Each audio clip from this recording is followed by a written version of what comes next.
মুখ্যমন্ত্রী বাসভবন সংলগ্ন লোকনাথ মন্দিরের বিপরীতে আন্ডারগ্রাউন্ড বিদ্যুৎ লাইনের কন্ট্রোল বক্সে অগ্নিসংযোগ ঘটে। সাথে সাথে খবর দেওয়া হয়েছে দমকল বাহিনীকে। দমকলের একটি ইঞ্জিন এবং বিদ্যুৎ নিগমের কর্মীরা ঘটনাস্থলে ছুটে গিয়ে আগুন নিয়ন্ত্রণে আনেন। ওই ঘটনায় গোটা এলাকায় তীব্র চাঞ্চল্য ছড়িয়েছে।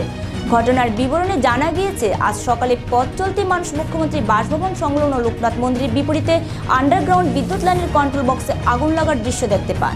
সাথে সাথে তারা দমকল বাহিনীকে খবর দিয়েছেন। দমকল কর্মীরা একটি ইঞ্জিন নিয়ে ঘটনাস্থলে ছুটে গিয়েছে। তারা আসলেও অনেক সময় পর আগুন নিয়ন্ত্রণে আনা হয়, কারণ যে সংস্থা কন্ট্রোল বক্স বসিয়েছে সে কোম্পানির কর্মীরা আসার পর আগুন নেভানো হয়েছে। এদিকে ঘটনাস্থলে ছুটে গিয়েছে বিদ্যুৎ কর্মীরা।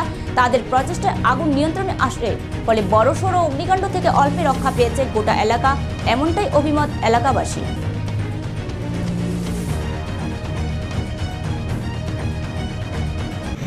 আমরা তো এখানে এসে দেখছি প্রচন্ড ধোঁয়া বেরিয়েছে, বড় ধরনের আগুন বেরিয়েছে না, প্রচন্ড ধোঁয়া, ভিতরে আগুন জ্বলছে।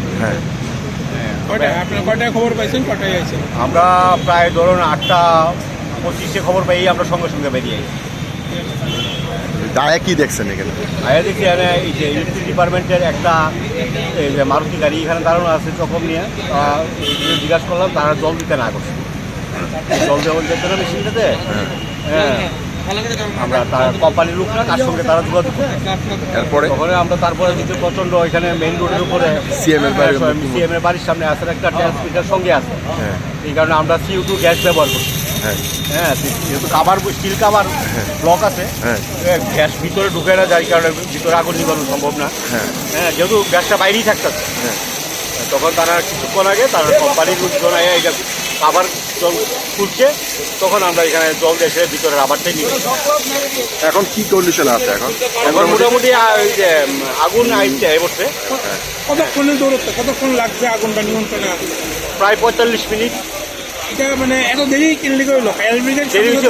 বক্সটা বন্ধ আছিল, লক করা আছিল, বক্সটা খোলা গেছে না। এটা কোম্পানির লোক খোলার পরে আমরা ভিতরে জল দিচ্ছি। না করতে গেলে আপনার জল দেওয়া ডিপার্টমেন্টের স্টাফটাই না করলাম, যে এখানে জল দিয়ে না মেশিনটার ভিতরে তারা পুরো টেকনিক্যালি ব্যাপার আছে। হ্যাঁ, তখন আমরা জল ইউজ করছি না, CO2 গ্যাস ব্যবহার করছি। গ্যাসে কাবার দিচ্ছে, গ্যাসে কাবার দিচ্ছে, গ্যাসের ভিতরে ঢুকে না। ভিতরে ঢুকতে না। ঠিক আছে, থ্যাংক ইউ স্যার।